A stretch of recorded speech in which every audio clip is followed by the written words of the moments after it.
சங்கீதக்காரன் சொல்கிறான், உமது ஆலோசனைகள் எத்தனை அதிகம், அதை நான் எண்ணக்கூடுமானால் மணலை பார்க்கிலும் அதிகம். அப்படின்னா தாவீது தேவன்கிட்ட ஒவ்வொரு பக்கத்துலையும் தேவன்கிட்ட அந்த ஆலோசனை வாங்கியிருக்காரு. வாழ்க்கைக்கு, பேச்சுக்கு, உணவுக்கு, உடைக்கு, ராஜாவுக்கு, அதுக்கு இதுக்கு, யுத்தத்துக்கு, குடும்பத்துக்கு, பிள்ளைகளுக்கு, எல்லாத்துக்கும் எங்கேருந்து ஆலோசனை வாங்கியிருக்காரு?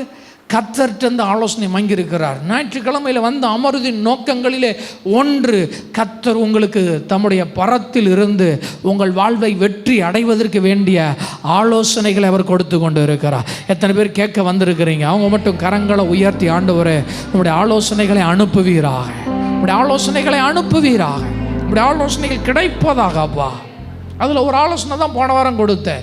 நீ அநேக ஜாதிகளுக்கு கடன் கொடுப்பாய், நீயோ கடன் வாங்காதிருப்பாய். அந்த வசனத்தை ஆமேன் போடுறதுனால வேலை நடக்காது. அப்போ அந்த இடத்துக்கு வரணும்னா எந்த மனசு வரணும்? தாராளம். எல்லாரும் சொல்லுங்களேன், தாராளம். நீ உன் ஏழை சகோதரனுக்கு, சும்மா போகிற வரவனுக்கெல்லாம் தாராளம் அப்படிலாம் சொல்ல, தெளிவாக சொல்கிறார். உன் ஏழை சகோதரனுக்கு, ஒரு ஏழை இருக்கான், உன்னை விட குறைவாக இருக்கிறான், உன் ஏழை சகோதரனுக்கு உன்கிட்ட வந்து அவன் கேட்குறான், கேட்கலான்னா பரவாயில்ல, கேட்குறான், கேட்டா நீ எப்படி இரு? சொல்லுங்க, தாராளமாக இரு. தாராளமாக இருக்கிறதை கர்த்தர் பார்த்து உன்னை ஏராளமாய் மாற்றுவா. ஏனென்றால் நமக்கு தர்றது எல்லாம் யார் தான்? கர்த்தர் தான் தர்றார். எத்தனை பேர் நம்புறீங்க? எத்தனை பேர் அந்த இடத்துல நம்புறீங்க? ஆமாம், நம்புறீங்க? கையை உயர்த்துங்க. ஆமாம், ஐஸ்வர்யமும் கனமும் உம்மாலே தான். இது ஆழமான நம்பிக்கையாக இருக்கணும். ஆமாம், இதை தாராளமான மனசு வரும்பொழுது அவர் நமக்கு ஏராளமாக தர்றாரு. இந்த உதார குணமுள்ள வரும்பொழுதே ஆத்துமா என்ன செஞ்சிருது? செழிச்சிருது. அந்த மனசை மாற்றணும். கஞ்சம், கருமி, நிலையற்ற ஐஸ்வர்யத்தின் மேல் நம்பிக்கை வைக்காமல், இருமாப்பான சிந்தை வராமல், அதை உடைக்கிறதுக்கு தான் இந்த சிந்தனை வரணும். ஆமாம், அவர் தான் தந்தார், அவர் தான் ஆதாரம். ஆமாம், அவர் தான் எனக்கு தந்தார். ஆமாம், ஐஸ்வர்யம் கனமும் உம்மாலே வருகிறது, எவரையும் மேன்மைப்படுத்தவும் பலப்படுத்தவும் உம்முடைய கரத்தினால் ஆகும். அப்படி ஒரு ஆலோசனை தான் இன்றைக்கும் நாம் தியானிக்க போகிறோம்.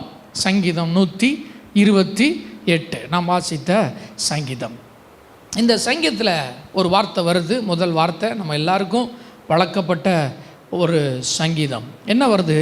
கர்த்தருக்கு பயந்து அவர் வழிகளில் நடக்கிறவன். ஒரு 3 முறை சொல்லுங்களேன், கர்த்தருக்கு பயந்து அவர் வழிகளில் நடக்கிறவன். இது ஒரு ஆலோசனை. சொல்லுங்க, இது கர்த்தர் கொடுக்கிற ஆலோசனை. தாராளம் என்பது உங்களை கடன் கொடுக்கிறவர்களாக மாற்றும். கர்த்தருக்கு பயந்து அவர் வழிகளில் நடக்கும் பொழுது அதிகபட்சம் ஒரு 10 ஆசீர்வாதங்கள் இதற்குள்ளே இருக்குது. அதிகபட்சமாக 10 ஆசீர்வாதங்கள் இருக்குது. ஒரு மனுஷன் கர்த்தருக்கு பயந்து நடக்கும்போது இது வாழ்க்கையில் நிறைவேறுகிறது. பாருங்கள், சிலவற்றை இந்த ஃபார்முலா தான் அப்படின்னா இந்த ஃபார்முலா வச்சு தான் பெற்றுக்கொள்ள முடியும். கர்த்தருக்கு பயப்படுதலே ஞானத்தின் ஆரம்பம்னா இல்லைங்க, வேறு ஏதாவது சொல்லித்தாங்கங்க. ஆமாம், ஞானம் கிடைக்கிறதுக்கு வேறு ஏதாவது சொல்லித்தாங்கன்னு கேட்க முடியாது. அப்படி தான் போட்டிருக்கு. அப்படி போட்டிருந்துச்சுன்னா பச்சைன்னா சொல்லுங்கள், பச்சை தான். கர்த்தருக்கு பயப்படுதல் ஞானத்தின் ஆரம்பம். நீ பயப்படுதல் இல்லாமல் ஞானத்தை பெற்றுக்கொள்ள முடியாது. அதே போல் இப்போ நாம் தியானிக்க போகிற 10 ஆசீர்வாதங்களை இப்படி தான் பெற்றுக்கொள்ள முடியும். எப்படி? கர்த்தருக்கு பயந்து அவர் வழிகளில் நடக்கும்போது. கரங்களை உயர்த்தி ஒரு ஆமைன்னு சொல்லுங்களா? ஆமை. எல்லாரும் சொல்லுங்கள், கர்த்தருக்கு பயந்து அவர் வழிகளில் நடக்கும்போது மட்டுமே இது நம்ம வாழ்க்கையில் வேலை செய்யும். பிசாசின் ஆயுதங்களில் 2 காரியம் சொன்னேன் போன வாரம். ஒன்று, வியாதியை கொண்டு வருவது. வியாதியை கொண்டு வந்து அது நிமித்தமாக பொருளாதார குறைவை கொண்டு வருகிறது. ஒரு 12 வருஷம் வியாதிப்பட்ட ஒரு ஸ்திரியை குறித்து வேதம் சொல்லுகிறது. அவள் வியாதி மட்டும் படலை, வியாதி என்கிற ஒரு ஆயுதம் அவளை தாக்கி கொண்டிருக்கும் பொழுது அவள் அநேக வைத்தியர்களால் வருத்தப்பட்டாள். வைத்தியர்களால் வருத்தப்பட்டாள். அவள் வியாதியாய் வருத்தப்பட்டதை விட வைத்தியர்களால் வருத்தப்பட்டாள். தனக்கு உண்டான எல்லாவற்றையும் செலவழித்து விட்டாள். இப்போ 2 ஆயுதம் அவளை கூற தாக்கிட்டு இருக்கு. ஒன்று வியாதி, இன்னொன்று நெருக்கடி, பொருளாதார நெருக்கடி. இது பிசாசுடைய தந்திரம் என்று கடந்த நாட்களில் சொன்னேன். இதற்கு விரோதமாக சபை எப்பொழுதும் பேசுகிறது. சபையில் டிவைன் கனெக்ஷனில் இருக்கிறவரில் இந்த காரியம் தொடுவது இல்லை. இஸ்ரவேல் கோத்திரத்தில் ஒருவனும் பலவீனப்பட்டவன் இருந்ததில்லை. தெய்வீக சுகம் நம்முடைய தலையெழுத்து, பொருளாதார ஆசீர்வாதம் நம்முடைய தலையெழுத்து. எத்தனை பேர் ஆமென் சொல்கிறீங்க? ஆமாம். இந்த ரெண்டுக்காகவும் கர்த்தர் சிலுவையில் விலை கொடுத்தார். அவருடைய முதுகு உழப்பட்ட நிலம் போல் ஆனது. முதுகை பார்த்தா டிராக்டரை வச்சு உழுத மாதிரி ஆனது. அதைத்தான் பேதுரு சொல்லுகிறார், அந்த தழும்புகளால் நீங்கள் சுகமானீர்கள். ஆமாம், வேத வல்லுநர் சொல்ல 39 குணப்படுத்த முடியாத வியாதிகளுக்கான விலையை இயேசு முதுகில் வாங்கினார். அவருடைய தழும்புகளை விசுவாசிக்கும் பொழுதே அந்த சுகமளிக்கிற வல்லமை வேலை செய்கிறது. அதே போல அவர் ஐஸ்வர்யம் உள்ளவராய் இருந்தும் சொல்லுங்க, நமக்காக தரித்திரனானார். தரித்திரம், வறுமை, பஞ்சம், குறைவுகள் எல்லாம் அடித்து நொறுக்கிற வல்லமை அவருடைய ஐஸ்வர்யத்தின் வல்லமை. அதனால தான் ஜெபத்தில் ஒரு வசனத்தை பயன்படுத்தினோம், என் தேவன் தம்முடைய மகிமையின் ஐஸ்வர்யத்தின்படி. மகிமையை குறித்து ஜெபம் பண்ணிட்டு இருக்கோம். மகிமை என்பது உலக வங்கி போல, அங்கு எப்பொழுதும் பணம் இருக்கும்.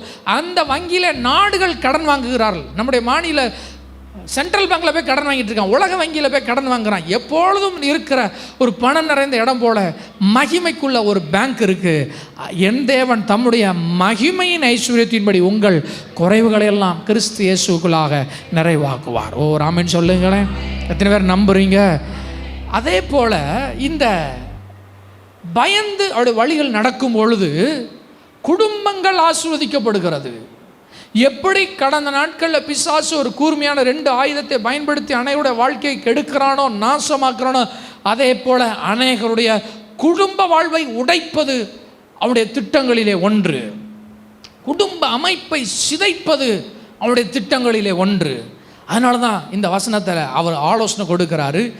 எந்த ஒரு மனுஷன் எவனோ, ஆமாம் எப்படி வருது சொல்லுங்க, எவனோ, எவனார், எந்த மனுஷனாக இருந்தாலும் ஒரு மனுஷன் கர்த்தருக்கு பயந்து அவர் வழிகளில் நடப்பான் என்றால் பிசாசு குடும்பத்தை சிதைக்க நினைக்கிற ஆயுதங்கள் செயலிழந்து போகும். கர்த்தர் அவனுடைய குடும்ப வாழ்வை தலைக்க பண்ணுவார். ஏறக்குறைய ஒரு 10 ஆசீர்வாதங்களை அவனுக்கு கர்த்தர் வைத்திருக்கிறார். முதல்ல இதை நம்புனீங்கன்னா நல்ல கரங்களை தட்டி ஸ்தோத்திரம் சொல்கிறவங்க ஸ்தோத்திரம் சொல்லி, அந்நிய பாஷைகளை பேசுகிறவங்க அந்நிய பாஷைகளை பேசி, ஆமென் அப்பா இதை நம்புகிறேன். உங்கள் குடும்பத்தை பிசாசு தொட முடியாது, குடும்ப அமைப்பை சிதைக்க முடியாது. ஏனென்றால் பரிசுத்த ஆவியானவர் உதவியோடு இந்த பயந்து வழிகளில் நடக்கிற அந்த இடத்துக்கு நான் என்னை அர்ப்பணிக்கிறேன். ஆமென், ஆமென், ஆமென். பாருங்க, 2 வார்த்தை வருது. ஒன்று சொல்லுங்க, பயந்து. கர்த்தருக்கு பயப்படுதல் என்பது பழைய ஏற்பாட்டு முழுவதும் காண்பிக்கிற ஒரு சத்தியம். அது புதிய ஏற்பாட்டிலும் உள்ள ஒரு சத்தியம்தான். இன்னைக்கு நிறைய நேரம் இந்த கர்த்தருக்கு பயப்படுதலை புது உடன்படிக்கை கிருபை என்ற வார்த்தையில் நாம் மறந்து விட முடியாது அல்லது மறுக்க முடியாது. இதற்கு ஹீப்ருவில் என்ன வார்த்தை வந்திருக்குன்னா ஈராய். கொஞ்சம் தெரிஞ்சு வச்சுக்குவாங்க. ஈராய் அப்படின்னா என்ன அப்படின்னா பயபக்திக்குரியவர். ஒரு 4-5 அர்த்தம் வருது. பயபக்தி, நடுக்கம், மரியாதை, கணம். ரொம்ப கணத்துக்குரிய ஒரு வார்த்தை. கணத்திற்குரியவர், மரியாதைக்குரியவர், மகிழ்ச்சி. இது எல்லாம் சேர்ந்தது தான் கர்த்தருக்கு பயப்படுற பயம். என்னெல்லாம் சொன்னுங்க? பயபக்தி. சொல்லுங்க, பயபக்தி, நடுக்கம், மரியாதை, மகிழ்ச்சி, வணக்கத்துக்கு உரியவர். இப்படி எல்லாம் சேர்ந்தது தான் இந்த கர்த்தருக்கு பயப்படுதல். கர்த்தருக்கு பயப்படுதுன்னா என்ன? இந்த சொன்ன பார்த்தீங்களா, இப்படி நீங்கள் மனசில் வச்சு மனசில் வைக்கும் பொழுது,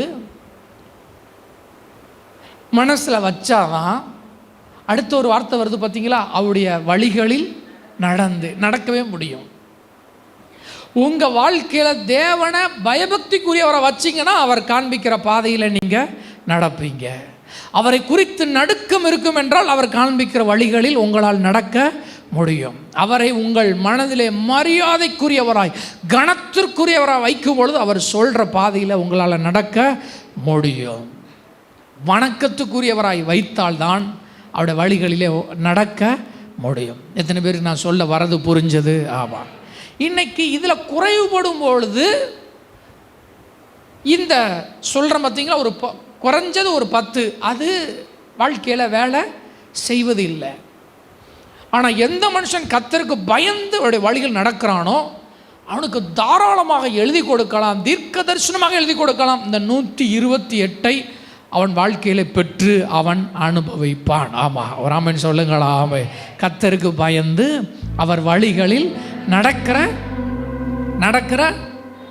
சொல்லுங்க, பார்த்து சொல்லுங்க, தெரியல. நான் நடக்கிறவன் நடக்கிறவள் அல்ல. அப்போ நடக்கிறவன் உண்மையை சொல்லலாம். இது ஒரு ஆணுக்கான அதிகாரம், ஒரு குடும்ப தலைவனுக்கான அதிகாரம். ஒரு குடும்ப தலைவன் கர்த்தருக்கு பயந்து அவர் வழிகளில் நடப்பான் என்றால் அந்த பயந்து நடக்கிற மனிதன் மூலம் மொத்த குடும்பமும் சொல்லுங்க ஆசீர்வதிக்கப்படுகிறது. ஆமாம், ஒரு ஆமென் சொல்லுங்களா? ஆமாம். அதனால் ஆண்கள் உள்வாங்கிக்கோங்க. அப்போ பெண்கள், ஐயா நான் ஒரு பெண் அல்லவா அப்படின்னா, இப்போ ஒரு பிரச்சனை என்னன்னா, நிறைய ஆண்கள் ஆணாக இருப்பதில்லை என்று நான் சொல்ல வருகிறேன். அதான் சொல்லிட்டீங்களா அப்படிங்கிறீங்களா? இல்லை, அவர்கள் ஆண்களாக இருக்கிறார்கள், ஆனால் தலைவர்களாக இல்லை. நான் சொல்ல வர்றது புரியுதா? அவங்க ஆண் தான், ஆனால் குடும்ப தலைவர்களாக இல்லை. அதனால் நான் இதை ஆணுக்கான சங்கீதம் என்று சொல்வதை விட ஒரு தலைவனுக்கான சங்கீதமாக நான் இதை பேசுகிறேன். ஒருவேளை நீங்கள் தான் உங்கள் குடும்பத்துக்கு தலைவராக இருப்பீர்கள் என்றால் நீங்கள் அந்த இடத்துல வசனத்தை மாற்ற வேண்டியது இருக்கும். இந்த இடத்துல உன் மனைவி உன் வீட்டோரங்களில் கனிதரும் திராட்சை செடிக்கு பதிலாக என் கணவன் கனிதரும் சொல்லுங்க திராட்சை. வேற என்ன, அவர் அப்படி தான் இருக்கிறாருங்க. இல்லைங்க நான் தான் தலைவன்க அப்படின்னா உன் மனைவி உன் வீட்டோரங்களில் கனிதரும் திராட்சை செடி. இது ஒரு தலைவனுக்கானது. ஓ, எத்தனை பேர் கவனிக்கிறீங்க? இது ஒரு மனுஷனுக்கானது. ஆமாம், இது ஒருவனுக்கானது. ஒருவனுக்கு எவனோ கர்த்தருக்கு பயந்தவர் வழிகளில் நடக்கிறவன் எவனா வேண்டுமானால் இருக்கலாம், மனசில் பயபக்தியோடு நடுக்கத்தோடு கனத்திற்குரியவராக. நான் இந்த ஒரு வார்த்தையை மட்டும் எடுக்கிறேன், எல்லா வார்த்தையும் எடுத்தால் உங்களுக்கு குழம்பிடுன்னு. மரியாதை அப்படின்னு ஒரு வார்த்தை சொல்லுங்க. மரியாதைக்குரியவராக என் தேவனை நான் வைத்திருப்பதினால, மரியாதை கொடுப்பதினால, அவர் எனக்கு காண்பிக்கிற வழிகளில் நடப்பதினால நான் சொல்றேன், இந்த 10 ஆசீர்வாதங்களும் உங்க வாழ்க்கையில வேலை செய்யும். அவர் அதை நிறைவேற்றுவார். ஆமா, ராமன் சொல்லுங்களா? ஆமை. வேகமா போயிடலாம். சொல்லுங்க. சொல்றாரு, உன் கைகளின் பிரயாசத்தை சாப்பிடுவாய். சொல்லுங்க, கைகளின் பிரயாசம். இதில் ரெண்டு ஆசீர்வாதம் வருது. ஒன்று வேலை, இன்னொன்று சாப்பாடு. ஆமாம், ஒரு மனுஷன் கர்த்தருக்கு பயந்தவன் வழிகள் நடக்கும் பொழுது கர்த்தர் அவனுக்கு ஒரு கையின் பிரயாசத்தை தருகிறாரா? எத்தனை பேருக்கு புரிகிறது? அவன் கையின் பிரயாசத்தை தருகிறார். மறுபடியும் சொல்கிறேன், இது குடும்பத்தை கட்டி எழுப்புவதற்கான ஒரு ஆலோசனை. எத்தனை பேருடைய குடும்பம் கட்டி எழுப்பப்படணும்னு விரும்புகிறீங்க? எத்தனை பேருக்கு தெரியும் குடும்பத்தை நான் கட்டி எழுப்ப முடியாது, கர்த்தர் தான் கட்டி எழுப்புவார் என்று? ஏன்னா இது ரொம்ப முக்கியம். நிறைய பேர் நினைக்கிறாங்க நான் கட்டி எழுப்பிடுவேன். ஆமாம், மனைவி பிள்ளைங்க வேலை உணவு உடை பாதுகாப்பு இதெல்லாம் அப்படின்னு சொல்லி நிறைய பேர் செய்ய பார்க்குறாங்க. ஆனால் அவங்களுக்கு சத்தியம் தெரியாது. ஆனால் நமக்கு தெரியும். சொல்லுங்கள், கர்த்தர் ஒருவர் தான் குடும்ப வாழ்க்கையை இன்னர் ஸ்ட்ரக்சரையும் அவுட்டர் ஸ்ட்ரக்சரையும் கர்த்தர் மட்டும்தான் கட்டி எழுப்பி தர முடியும், அதை பாதுகாக்க முடியும். அதனால தான் வேதம் சொல்கிறது, யோபுவையும் அவனுக்கு உண்டான எல்லாவற்றையும் கர்த்தர் வேலி அடைத்து பாதுகாத்தார். ஏனென்றால் கர்த்தர் ஒருவர் தான் அதை செய்ய முடியும். வேற யாரும் கட்டவும் முடியாது, உண்டான எல்லாவற்றையும் பாதுகாக்கவும் முடியாது. கர்த்தர் ஒருவரே. இயேசு ஒருவர். அதில் ஆசீர்வாதம் ஒரு கையின் பிரயாசம். அநேகர் வேலையை குறித்து அநேகர் குழம்பு வரலான்னா அவங்களுக்கு நான் மனசில் வாங்கிக்கோங்க, கையின் பிரயாசத்தை தருகிறவர் யார் தான்? கர்த்தர் தான். ஆமாம், கையின் பிரயாசத்தை தருகிறவர் கர்த்தர் தான். கர்த்தர் நினச்சாதான், அவர் அங்கீகரிச்சாதான், அவருடைய கண்கள் அனுக்கிரகம் கிடைச்சாதான் கண்டிப்பாக என்ன கிடைக்கும்? கையில் ஒரு பிரயாசம் இருக்கும். அப்போ எப்படி இது கிடைக்குது? ஒரு மனுஷன் கர்த்தருக்கு பயப்படும் பொழுது, கர்த்தருடைய வழிகளை நடக்கும் பொழுது முதல்ல அவனை பிளஸ் பண்ணுறாரு. ஓ, கையின் பிரயாசம். ஆமாம், இன்னைக்கு ஒரு பிரச்சனை, நிறைய பேர் கையின் பிரயாசம் இருக்கு. கையின் பிரயாசம் ஒரு வேலை, எல்லாருக்கும் ஒரு பிரயாசம், எல்லாரும் பிரயாசப்படுறாங்க. டெய்லர் ஒரு மாதிரி பிரயாசப்படுறாரு, அப்படி தானே? சமையல்காரர் செஃப்பாக இருக்கிறாரு, அவர் செய்கிறாரு, இது எல்லாரும் பிரயாசப்படுறாங்க. எல்லாரும் ஒவ்வொரு டிபார்ட்மெண்ட்டில் இருக்கிறாங்க, ஒவ்வொரு வேலையில் இருக்கிறாங்க, ஒவ்வொரு தொழில் பண்ணுறாங்க. இந்த உலகத்தில் அறியாதவர்கள் கூட ரொம்ப பிரயாசம் எடுக்கிறாங்க. ஆனால் அவர்கள் பிரயாசத்தை சாப்பிடுவது இல்லை. பிரயாசம் எடுக்கலாம், தேவனுடைய அனுக்கிரகம் இல்லாமல் பிரயாசம் எடுக்கலாம். அதுதான் இந்த உலகத்திற்கும் நமக்குமான ஒரு பெரிய வித்தியாசம். ஓடி ஓடி பிரயாசம் எடுக்கிறாங்கங்க. கையின் பிரயாசம்லாம் கர்த்தருடைய பிள்ளைகளை விட உலக மனிதர்கள் ரொம்ப ஞானமாக, நான் இதை செஞ்சிருவேன், அதை செஞ்சிருவேன், இதை பண்ணிடுவேன், டே அண்ட் நைட்டு ஓடுறாங்க, உழைக்கிறாங்க. ஆனால் அவள் வாழ்க்கையில் ஒரு சாபம் துரத்துகிறது. உபாகமத்தின்படி அது ஒரு சாபம். என்னவென்றால் அவர்கள் பிரயாசப்படுவார்கள், ஆனால் அதை சாப்பிடுவது இல்லை. 2 காரியம் இதற்கு தடையாக இருக்கிறது. நீதிமொழிகள் 5 வருது, நீ பாவம் செய்வதனால, நல்லா கவனிச்சுவாங்க, கர்த்தருக்கு பயப்படாத, கர்த்தருடைய வழிகளில் நடக்கலை, ஆனால் பிரயாசப்படுறான், ஆனால் பாவம் இருப்பதினால வேதம் என்ன தெரியுமா சொல்லுது? நீ செல்வத்தை சேர்த்து வைக்கலாம், ஆனால் உன் செல்வம், அந்நியர் உன் செல்வத்தினால் திருப்தி ஆவார்கள். இதுதான் உலகத்தில் நடந்துட்டு இருக்குது. வேற யாரோ திருப்தி ஆவாங்க. உன் பிரயாசத்தின் பலனை சொல்லுங்க, புறத்தியாருடைய வீட்டிலே சேரும். 2 வார்த்தை வருது, ஒன்று அந்நியர், இன்னொன்று புறத்தியார். அப்படின்னா யாருன்னே தெரியாதவங்க. ஏன்? நீ பாவம் செய்வதனால, நீ தேவனுக்கு பயப்படாததுனால. இது சபைக்கும் பொருந்தும். நீங்கள் தேவனுக்கு பயப்படாத ஒரு வாழ்க்கை வாழ்வீர்கள் என்றால் உங்கள் உழைப்பை ஏதோ ஒன்று திருடிக்கொண்டே இருக்கும். அதை மறுக்கிறது தான் இந்த கர்த்தருக்கு பயப்படுதல். அது வேலை செய்ய விடாமல் ஆக்குவதுதான் இது கர்த்தருக்கு பயப்படுதல். கர்த்தருக்கு பயந்து அவருடைய வழிகளில் நடக்கும் பொழுது உங்கள் பிரயாசத்திற்கு ஒரு பெரிய டிவைன் ப்ரொடெக்ஷனை கர்த்தர் என்ன செய்கிறார்? தருகிறார். அதனால தான் தசமபாகங்களை கொண்டு வந்து வைக்கும் பொழுது வானத்தின் பலகணிகளை திறந்து இடம் கொள்ளாமல் போக மட்டும் உங்கள் மேல் ஆசீர்வாதத்தை வர்ஷிக்க பண்ணுவேன். வசனம் முடியலை, வர்ஷிக்க பண்ணுவேன். உன் நிலத்தின் பலனை பட்சிக்க வருகிறவைகளை, உன் நிலத்தின் கனிகளை பட்சிக்க வரும், வெட்டுக்கிளி வரும், அதை கண்டிப்பேன். ராமன் சொல்லுங்களா? ஆமே. ஆனால் உலகத்தானுக்கு அந்த ப்ரொடெக்ஷன் கிடையாது. அதனால தான் வேலை செய்வான், சம்பாதிப்பான், செல்வத்தை சேர்த்து வைப்பான். அது அந்நியருக்கு போகும், அது மருத்துவமனைக்கு போகும், அது வேற ஏதோ ஒரு கையில் போகும். தன் கையின் பிரயாசம் புறத்தியாருடைய வீட்டிலே சேரும். 60 ஆண்டுகள் உழைத்திருப்பான், 50 ஆண்டுகள் உழைத்திருப்பான். ஆனால் அவன் சொல்லுவான், நான் சாப்பிடலைங்க, எங்கேயோ வேலை பார்த்தேன், எவ்வளவோ பணம் இருந்துச்சு, ஆனால் நிம்மதியாக சாப்பிடலை, அதை நான் ருசிக்கலை. சாப்பாடு என்றால் உணவு இல்லை, அதை ருசிக்கலை. ஆனால் கர்த்தருக்கு பயப்படுறவனுக்கு ஒரு ஆசீர்வாதத்தை கர்த்தர் தருகிறாரு. உன் கையின் பிரயாசத்தையும் நான் தருவேன். ஆமாம், அதனுடைய சொல்லுங்க பலனை நீ சாப்பிடுவா. ஓ, ஏங்க திடீர்னு தசமபாகம் சொன்னீங்க? உபாகமம் 15 தான் போன வாரம் சொன்ன, கர்த்தர் உன்னை மென்மேலும் ஆசீர்வதிப்பார், நீ அநேக ஜாதிகளுக்கு கடன் கொடுப்பா, எப்பொழுது? தாராளமாக இருக்கு. இது அவருடைய ஆலோசனை. 14 சொல்றார், நீ கர்த்தருக்கு பயந்திருக்க பழகும்படிக்கு நீ தசமபாகத்தை கொண்டு வா. தசமபாகம் என்பது செழிப்புக்கான ஆலோசனை அல்ல, அது பயப்படுதலுக்கான ஆலோசனை. என் வாழ்விலே என் தேவனை மரியாதைக்குரியவராய் வைத்திருக்கிறேன், பயபக்திக்குரியவராய் வைத்திருக்கிறேன், நடுக்கத்துக்குரியவராய் வைத்திருக்கிறேன், அவரை நான் கனம் பண்ணுகிறேன். அதுதான் தசமபாகம். அவர் என் ஆதார், அவர் இல்லைன்னா கிடையாது. ஆமாம், அவரை பற்றி எனக்கு நல்லா தெரியும். இதிலட்டும் அமைதியாயிருவார். கையின் பிரயாசம் பாரு, நான் எழுதி வேணா தர்றேன். அவர்கள் சாப்பிடுவதில்லை, அவர்கள் ருசிப்பதில்லை, ஒரு தலைமுறை கூட வச்சிருப்பதில்லை. அமெரிக்க தேசத்தில் ஒரு ஆய்வு எடுத்தார்கள், இயேசுவை அறியாத பணக்காரர்கள் பட்டியல் எடுக்கிறாங்க. இதுவரைக்கும் முன்னாடி இருந்தது, நம்ம தேசத்தில் கூட எடுக்கலாமே. பார்த்தா 100 கோடீஸ்வரர்ல 95% கோடீஸ்வரர்களுடைய பணம் இயேசு இல்லாமல், கர்த்தருக்கு பயப்படாமல் வாழ்கின்ற ஒரு மனிதர்களுடைய ஆஸ்தி 3வது தலைமுறை வரும்பொழுது 0 ஆயிடுது. எங்க கோடியை வச்சுருந்தீங்க, நிலங்களை வச்சுருந்தீங்க, எங்கே ஒரு தலைமுறையிலேருந்து அடுத்த தலைமுறை 3வது தலைமுறையில் பேங்க் அக்கௌண்ட் 0. இன்னொரு ஆய்வு எடுத்தார்கள். இயேசுவுக்கு பயந்து நடக்கிற, அவரை நம்பிக்கையை வைத்திருக்கிறவனுக்கு 0ல் ஆரம்பித்து சொல்லுங்கள் 3வது தலைமுறையில் இருக்கிறதுல டாப்பில் வந்து என்ன செய்கிறான், நிறுக்குகிறான். அமெரிக்க தேசம் ஒரு கிறிஸ்தவ தேசம்.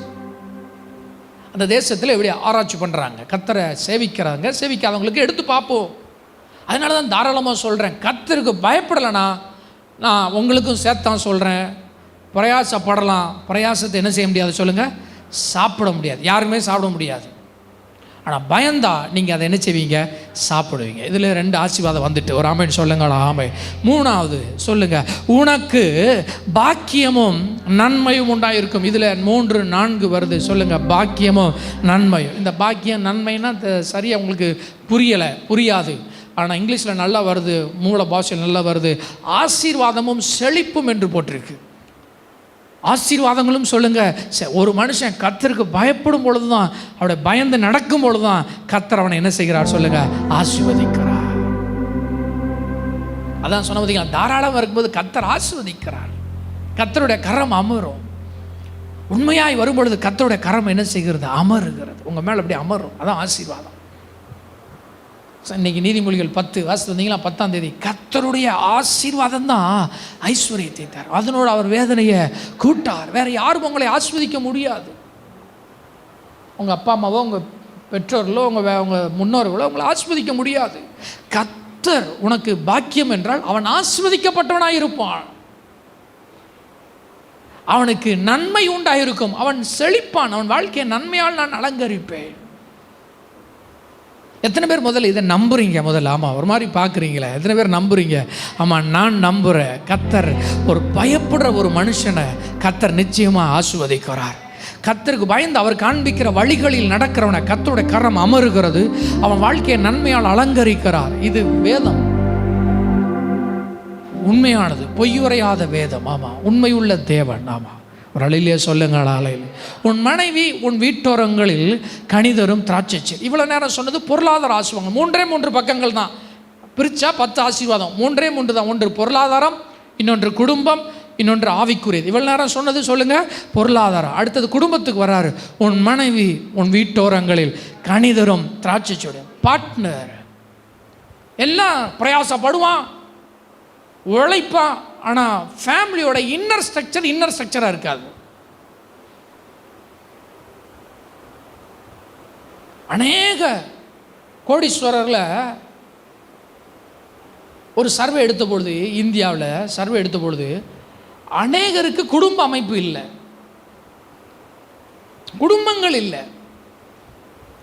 உனக்கு கணவன் இருக்கும், மனைவி இருக்காது, மனைவி இருக்கும், பிரிஞ்சிருக்கும், இதாக இருக்கும். குடும்ப அமைப்பை என்னஞ்சிட்டான் பிசாசு, என்னஞ்சிருக்கான், சிதைச்சு வச்சிருக்கிறான். ஆனால் கர்த்தருக்கு பயப்படும் பொழுது கர்த்தர் இன்னர் ஸ்ட்ரக்சர் என்ன செய்கிறார், ஆஸ்வதிக்கிறார். உன் மனைவி சொல்லுங்கள் கனிதரும். ஆமாம், ஒரு லைஃப் பார்ட்னர்கிட்ட இருந்து ஃப்ரூட் வந்துக்கிட்டே இருக்கணும். ஓ, எத்தனை பேர் ஆமான்னு சொல்கிறீங்க? ஆமாம், வெறுமனையாக ஷோ இல்லை சொல்லுங்கள், அங்கேருந்து என்ன வருது சொல்லுங்கள், ஃப்ரூட் வருது, கனிகள் வருகிறது. ஓ, எத்தனை பேர் ஆமான்னு சொல்கிறீங்க? ஆமாம்.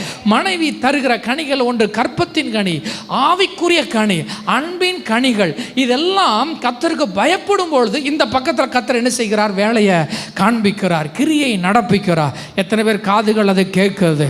இல்லை என்றால் உலகத்திலும் கனி கொடிகள் இருக்குது, திராட்சை கொடிகள் இருக்கு, மனைவிகள் இருக்கிறார்கள், ஆனால் அவர்கள் கனி தருவதில்லை. இது கர்த்தருடையது. நல்லா புரிஞ்சுக்கோங்க, இந்த சத்தியம் புரிஞ்சுக்கோங்க. உலகத்தன மாதிரி நம்ம பேசக்கூடாதுங்க. வீடும் ஆஸ்தியும் பிதாக்கள் வைக்கும் சுதந்திரம். ஒரு வீட்டையும் ஒரு ஆஸ்தியவோ உங்கள் பெற்றோர்கள் உங்களுக்கு சேர்த்து தரலாம், சேர்த்து வைக்கலாம். ஆனால் வசனம் அப்படி முடியல. புத்தியுள்ள மனைவியோ கர்த்தர் அருளும் ஈவு, அதை கர்த்தர் தான் தர முடியும், அதை கர்த்தர் தான் கனி தருகிற செடியாக கொடியாக மாற்ற முடியும். இல்லைன்னா கொடி இருக்கும், கனி இருக்காது. ஏன்? கர்த்தருக்கு பயப்படலை. எந்த இடத்துல இருந்தும் கனிகளை பார்க்க முடியாது. ஆனால் நான் சிலரை பார்த்துருக்கிறேன், என்னுடைய சில நண்பர்களை நான் பார்க்குறேன். ரொம்ப வருஷம் கழித்து கடந்த டிசம்பரில் பேசினான். அப்போ சொன்னான், இல்லை நான் முந்தி மாதிரி இல்லை அப்படின்னாமா. நான் கூட ஏதாவது சும்மா போட்டு பார்த்தேன், நான் முந்தி மாதிரி இல்லை. என் வாழ்க்கையில் சில நெருக்கடியான நேரங்கள் வந்த பொழுது கர்த்தரை நான் இறுக பற்றி பிடிக்க ஒரு வாய்ப்பு கிடைத்தது. என்னை என் மனைவி வழி நடத்தினாள். இன்றும் எனக்காக அவள் ஜெபிப்பாள், எப்பொழுதும் எனக்காக ஜெபித்து கொண்டு இருப்பாள். அவளுடைய ஜெபம் எனக்கு ஒரு சப்போர்ட். என்ன வேலை பார்க்க, நான் ஒரு வேலைக்கு போனேன், இப்போ அந்த வேலையை விட்டுட்டு ஒரு பிஸ்னஸ் பண்ணுகிற அளவுக்கு, கல்ஃப் கண்ட்ரீஸில் ஒரு பிஸ்னஸ் பண்ணுகிற அளவுக்கு என்னை தேவன் ஆசீர்வதிச்சிருக்கார். அதற்கு காரணம் என் மனைவியினுடைய ஜெபம், என் மனைவி தருகிற ஆலோசனை. அவள் ஜெபிப்பதினால் நான் குடும்பமாக இருக்கிறேன், குடும்பமாக இந்த இடத்துல நான் வாழ்கிறேன் என்றால் அப்படிங்கும்போது எனக்கு ரொம்ப சந்தோஷமாக இருந்தது. அநேக கனிகள் இல்லாமல் கொடிகளாக இருக்கிறார்கள். ஆனால் சில பேர் மட்டும் சொல்லுங்கள், கர்த்தருக்கு பயப்படும் பொழுது இருந்து கனிகளை கொடுத்து கொண்டே இருக்கிறார். பெண்கள் வாங்கிக்கோங்க, கனி தரும் கொடியாக இருக்க வேண்டும். ஒரு ஷோ காண்பிக்கிறதல்ல. ஷோ என்றால் செடி இருக்கும், கொடி இருக்கும், பச்சை இருக்கும், ஆனால் கனிகள் இருக்காது. ஆண்டவர் எப்பொழுது இதை ஆசீர்வதிக்கிறார். சில நேரங்களில் நல்லா புரிஞ்சுக்கோங்க, கணவனுக்கான ஆசீர்வாதத்தை மனைவியால் தடுக்க முடியும், மனைவியினுடைய ஆசீர்வாதத்தை கணவனால் தடுக்க முடியும். ரெண்டு பேருடைய ஆசீர்வாதத்தை பெற்றோர்களால் தடுக்க முடியும், பெற்றோர்கள் பிள்ளைகளுடைய ஆசீர்வாதத்தை தடுக்க முடியும். இதை நிறைய தெரியாது, இந்த சத்தியம் நிறைய பேருக்கு தெரியாது.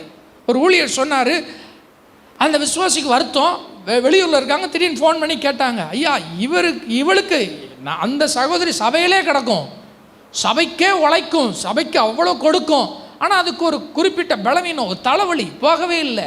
ஆனால் எங்கள் பாஸ்டர் சொல்கிறார், உன் கணவன் வந்தா, உன் கணவன் அர்ப்பணித்தாள், உன் கணவர் ஞானஸ்நானம் எடுத்தால் உனக்கு சுகம் கிடைக்கும் சொல்கிறார். எனக்கு வருது, பஞ்சாயத்து வருது, ஃபோன் வருது.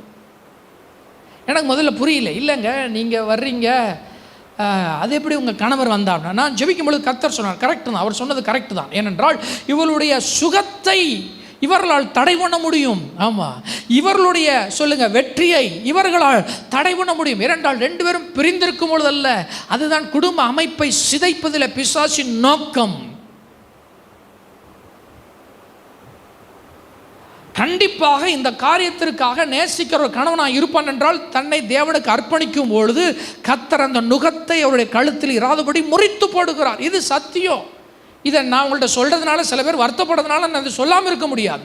இது சத்தியம். அப்போ ஒரு மனுஷன் பயந்து நடக்கும் பொழுது கர்த்தர் ஷோவை வைக்காம இந்த மனைவியை, லைஃப் பார்ட்னரை சொல்லுங்க யாராய் மாற்றுகிறார் சொல்லுங்க, கனி உள்ளவர்களாக மாற்றுகிறார். ஏன்? இவன் கர்த்தருக்கு பயந்து நடக்கிறார். அப்போ அதனால தான் பாருங்க, இந்த ஒரு மனதினால கர்த்தர் நம்மளை என்ன செய்யணும், நிரப்பட்டோம். இன்னைக்கு அதுக்கு தான் நான் ஜெபிக்கிறேன். கர்த்தருக்கு பயப்படுதலினால, கர்த்தருடைய வழிகளில் நடப்பதினால கிடைக்க போகிற ஆசீர்வாதங்கள் எதோடு சம்பந்தப்பட்டது சொல்லுங்க, குடும்ப அமைப்போடு சம்பந்தப்பட்டது. உங்கள் குடும்ப வாழ்வை கர்த்தர் கட்டி எழுப்ப விரும்புகிறார். இன்னர் ஸ்ட்ரக்சரை கட்டி எழுப்ப விரும்புகிறார். அவுட்டர் ஸ்ட்ரக்சரை யார் வேணாலும் கட்டலாம், வீடு யார் வேணாலும் கட்டலாம், ஜன்னல் யார் வேணாலும் வைக்கலாம், நிலையை யார் வேணாலும் வைக்கலாம். ஆனால் உள்ள ஒரு வீடு இருக்குது பார்த்தீங்களா, அதை கர்த்தர் தான் கட்டி எழுப்ப முடியும். ஆமாம், வெளியெல்லாம் வீடுகள் இருக்குது எல்லா இடத்துலையும், ஆனால் உள்ள வீடுகள் இருக்காது. ஆனால் கர்த்தருக்கு பயப்படும் பொழுது தான் உள்ளான வீட்டை கர்த்தர் கட்டி எழுப்புகிறார். அதனால தான் வேதத்தில் பல இடங்களில் உன் வீடு கட்டப்படும், உன் வீடு கட்டப்படும். ரெபெக்கால ராகேல்ல பல இடங்களில் வருது, உன் வீடு கட்டப்படும். அது என்றால் அது என்னது, அது இன்னர் ஸ்ட்ரக்சர். லைஃப் பார்ட்னர் மட்டுமல்ல, அடுத்தது போட்டிருக்கு, உன் பிள்ளைகள் உன் பந்தியை சுற்றிலும் ஒளிவ மர கன்றுகளை போல் இருப்பார்கள். ஓ ராமன் சொல்லுங்க. ஆமாம், கர்த்தர் பிள்ளைகளை கர்த்தர் ஆசீர்வதிக்கிறார். பிள்ளைகள் ஒளிவ மர கன்றுகளை போல் இருப்பார்கள். ஒளிவ மரம் என்றால் லாங் லைஃப், நீடித்த நாட்கள், தீர்க்காயுசு. கர்த்தர் அப்படிதான் பிள்ளைகளை ஆசீர்வதிக்கிறார். உன் பந்தியை சொல்லுங்க சுற்றிலும் இருப்பார்கள், எங்கேயோ இருக்க மாட்டார்கள். உன் பிள்ளைகள் உன் பந்தியை சுற்றிலும் இருப்பார்கள். அதனால தான் ஏசி 60 வருது, உன் குமாரர் தூரத்திலிருந்து வருவார்கள், உன் குமாரத்திகள் உன் பக்கத்திலே வளர்க்கப்படுவார்கள். ஒரு கணவன் மனைவி பிள்ளைகள் என்ற ஒரு அமைப்பு ஒரு மனமாக இருக்கும் பொழுது கேட்காத பல காரியங்களினால் கர்த்தர் அவர்களை நிரப்புகிறார். அவர்கள் ஜெபிக்காமலே ஆவியானவர் அங்கு அசைவாடுவார். அவர்கள் பந்தியில் ஒன்றாக இருக்கும் பொழுதே கர்த்தருடைய கரம் அமரும். புரிஞ்சா நல்ல கையை தட்டி ஐயா நான் இதில் குறைவுபட்டிருக்கேன் ஐயா, இதை நான் பார்த்ததில்லையா, இது என் வாழ்க்கையில் நடக்கலையா அப்படின்னா நான் உங்களுக்கு ஒரு ஆலோசனை கொடுக்குறேன். நீங்கள் கர்த்தருக்கு பயப்படுங்கள், கர்த்தருடைய வழிகளில் நடவுங்கள். இந்த பக்கத்தில் இப்படிப்பட்ட விளைச்சலை நீங்கள் பார்ப்பீர்கள். ஆமாம், கர்த்தருக்கு பயப்படலை, பாவத்தை நீ செஞ்சுட்டு நீ புசிக்கலாம் நினைக்காத. உன் பிரயாசம் புறத்தியாருடைய வீட்டிலே சேரும். சாபத்தை வைத்துக்கொண்டு என் கையின் பிரயாசத்தை சாப்பிடு என்று நினைக்காத. சாபத்தில் ஒன்று, உபாகம் 28 வருகிற சாபங்களிலே ஒன்று, நீ வயலை நாட்டுவ ஆனால் விளைச்சலை நீ சாப்பிட மாட்ட. நீ திராட்சை செடியை நட்டுவ, அதன் கனியை புசிக்க மாட்ட. நீ வீடை கட்டுவ, அதில் குடியிருக்க மாட்ட. சாபமும் பாவமும் இந்த பிரயாசத்தின் பலனை ருசிக்க வைக்காது. அதை சாதாரணமாக நீங்கள் நினைச்சிடாதீங்க. நம்ம தேவனுக்கு பிரியமில்லாததை நம்ம செய்வோம், நம்ம வாழ்க்கையில் கனவீனப்படுத்துகிறோம். தேவனை வீட்டில் கனவீனப்படுத்துவாங்க. மரியாதைக்குரிய நபராக வைக்காமல் கனவீனப்படுத்தி கொண்டு நான் சாப்பிட்ருவோம் நினைக்காதீங்க. எல்லாம் நீங்கள் செய்ய விட்டுட்டு போகிற ஸ்டாப் பண்ணிடுவார். ஆமாம், நீ மனைவியை பொண்ணு பாப்பா ஆனால் கல்யாணம் வேற யாரை முடிப்பாங்கன்னு இருக்கு. உபாகம் 28 16 தான் ஆசீர்வாதம். கிட்டத்தட்ட 60க்கு மேற்பட்ட சாபங்களில் ஒன்று பிரயாசம் வேற எங்கேயோ போயிடும். நம்ம அலசி ஆராய்ந்து பார்க்க வேண்டும். பொத்தலான பையில் போட்டுகிட்டே இருக்கக்கூடாது. 10 ரூபா போட்டேங்க, 10 ரூபா போட்டே இருக்கேங்க, என்னங்க பாக்கெட் ஓட்டையாக இருந்துட்டு போட்டுகிட்டே இருந்தால் நிரம்பாது. ஓட்ட கையாக இருக்கக்கூடாது, ஓட்ட பையாக இருக்கக்கூடாது. எங்கே ஒழுகுதுன்னு பார்க்கணும். ஆவியானவர் எரேமியாவுக்கு பார்த்து சொல்கிறார், என் ஜனங்கள் 2 தீமைகளை செய்தார்கள். ஒன்று, ஜீவ தண்ணீராய என்னை விட்டு விட்டார்கள். ஒரு கூட்டம் இருக்குது, அவர்களுக்கு ஆவியானவர் தேவையில்லை. இன்னொரு கூட்டம் இருக்கு, தங்களுக்கு வெடிப்புள்ள தொட்டிகளை வார்த்து கொண்டார்கள். ஆவியானவர் நிரப்புறாரு, ஆஸ்வதிக்கிறார். பாஸ்ட் ஊக்கமா ஜபிக்கிறார், ஃபாஸ்டிங் இருக்கிறார், பேர் சொல்லி ஆஸ்வதிக்கிறார். வாழ்க்கை பலனை பார்க்கல. ஏன்? வெடிப்புகள் இருக்கிறது. அப்போ நம்ம பார்க்கணும், இந்த பக்கத்தில் ஏன் இல்லை? ஏன் என் குமாரத்திகள் பக்கத்தில் வளர்க்கப்படலை? ஏன் என் பிள்ளைகளுடைய வாழ்க்கையில் தேவனுடைய கரம் செயல்படலை? ஐயோ, நான் கர்த்தருக்கு பிரியமில்லாததாக நிறைய பாதைகளில் போயிட்டுருக்கிறேன், நான் அவருடைய வழிகளில் நடக்க போகிறேன். எத்தனை பேர் கர்த்தருடைய ஆலோசனை கேட்க போகிறீங்க? ஆமென். நான் கர்த்தருடைய வழிகளில் நடக்க போகிறேன். இனி ஏன் வழிகள் அல்ல, யாரோ சொன்ன வழி அல்ல, அவங்க சொன்னாங்க இவங்க சொன்னாங்க, கர்த்தருடைய வழிகளில் நான் நடக்க போகிறேன். 6ஆம் வசனம் போட்டிருக்கு, பிள்ளைகள் மட்டுமல்ல, நீ உன் பிள்ளைகளையும் சொல்லுங்க, உன் பிள்ளைகளின் பிள்ளைகளையும், பிள்ளைகளின் பிள்ளைகளை நீங்கள் காண்பீர்கள். ஆமாம், அவர் ஆமென் சொல்லுங்கள். ஆமாம், கர்த்தருக்கு பயப்படும் பொழுது இதில் 2 ஆசீர்வாதம் இருக்குது. ஒன்று, பேர பிள்ளையும் பார்ப்பீங்க. ஆமாம், பார்க்கறதுக்கு உங்களுக்கு கண்ணும் நல்லா இருக்கும்.